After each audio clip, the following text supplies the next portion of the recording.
We're going to move from the rock record to Sun, Earth, Moon relationships. So we're going to head over to Maki, who's going to talk with you all about the Kingdom and Peril series. All right, can y'all share the screen? Can you see the screen? Yes, ma'am. Yes, ma'am. All right. So I did a lesson with my 5th grade students. I did all the 3 episodes, starting with the first episode of Kingdom in Peril. Central question, what is the arrangement of the sun, earth, moon system to generate solar and lunar eclipse? And then went on to the episode 2 and 3. So that, oops. Okay. So this is kind of just the background information of who I have. Wait, oh there, okay. Or what I do in 5th grade science. So I teach 5th grade science at PCDS, Phoenix Country Day School. It is a private school, so I have the freedom of what to teach, although we still follow the national standards. My first unit is the robotics unit, where I teach robotics and programming of that. And then the second unit is the Earth and Space unit. And then the third unit, which I'm doing online right now, is the engineering, design, and environmental science. So during my Earth and Space unit, I came across with this lesson. So this is, so how can we use the, can't see, hold on, sorry. How can we use the sky to navigate? So it kind of fits with what I was teaching. So yeah, hi, okay, wait, sorry. Okay, so here's the little bit background of my students. So I have 5th grade students, I have 53 students total. And I have 4 classes of 13 to 14 students in each class, and they travel together to different subjects. So I see them 4 times out of 7 rotations. And then I do needed to give them, ask their parents to give me a permission to do this lesson because I needed to share the data with Infiniscope. So I needed to get the parent permission. 9 students did not, but that's okay. That was okay. Some students, I allow them to take notes while they're going through the lesson. Some did not, they choose not to. Most students finish all 3 lessons in 3 pairs of classes. I have 75 minutes class. So we spent about 60 minutes out of that 75 minutes. But they did not take all 60 minutes. I just gave them 60 minutes. Some took maybe about 20 minutes, some took about 40 minutes. And then at the beginning of the lesson, when we wanted my students to go through this lesson, we had some issues with receiving emails from the Smart Spiral because my school had a block on it. So I had to talk to the IT department to unlock it so that students will receive the email. So that was the first roadblock that I have to go over. All right, so here's the kind of like a highlights of what my students said that was fun. So at the beginning of the each lesson, each episode, you get to choose your kind of own character. So you get to name who you want to be, and then what you want to be here, and then you can choose the picture to be your character. So my students said that was fun. And then the 3 episodes kind of go through, it's like a story.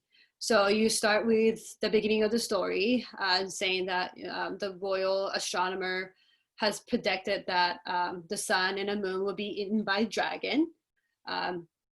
So my students got into this story right away. So they wanted to know more about that story. And then during the lesson, this was one of the fun things. I can't move it, but you get to move the location of the Earth compared to the sun and the moon. So you can kind of see how the lunar eclipse happened. And this is from the second episode. Again, you need to kind of place the location of the moon compared to the sun and the earth. And again, there's the feedback. If you got it right, then you get the response say, oh, you did right, or well done. If you didn't get it right, then you get a feedback say, well, let's try, or it will give you a suggestion of what to do to get it right. And then they use this special device called Ore. Some student didn't know what Ore was. So if you click on this question mark, it'll give you a definition of what Ore is. And so here's a little data that I collected at the end of the 3 lessons. So you can see how much time they spend in each lesson. So I have 4 classes. Compared to the 3 lessons, 3 episodes, I think they spent the most of the time on the first episode just because they were still trying to figure out what to do, how to navigate through the slides. And then some did need to restart the lesson because they couldn't just go back. There was no going back button to the previous slide. So they ended up going back to the beginning of the lesson to restart the lesson. And then a lot of them did use the adaptive feedback, meaning I guess they didn't get it right first time, so they have to use the feedback to go back to get it right. And then as they go through the episode 2, episode 3, they spend kind of less time on it because they were getting used to the lesson. But still, they more than a half of them did need to use the adaptive feedback. Okay, and then a lot of students say it was a really cool lesson. It was fun. Anything to do, a lesson with the computer, kind of gaming lesson, they love it. And then there's some suggestions that I had for the developer was to have an audio option. Because there's a lot of reading that my students had to do to go through the lesson. And you probably know that 5th graders are not really good at reading directions. So many students expressed that they wish they had the option to listen to the passages instead of reading through it. Again, I needed to remind the students to really read the directions carefully, because half of them, or a lot of them, didn't know what to do in order for them to move to the next slide or go through that the activity that they had in that lesson. So I have to constantly remind them to read the direction. There's not much of a videos. There's a lot of interactive features in the lessons, but there is not much of a video that they can watch to understand what solar and lunar eclipse were. And then again, a way to go back to the previous page instead of restarting the button. And then, I definitely recommend to have the prerequisites of moon phases for the students to go through it more effectively and more quickly. So, I think that's my last slide. So just a couple of quick things to mention. So as far as the audio option, one way that you all can work around that audio option is everything that we build is 508 compliant, which means that screen readers do in fact work on our experiences. So if students are really struggling with that, I wish it would read it to me, you actually can use a screen reader.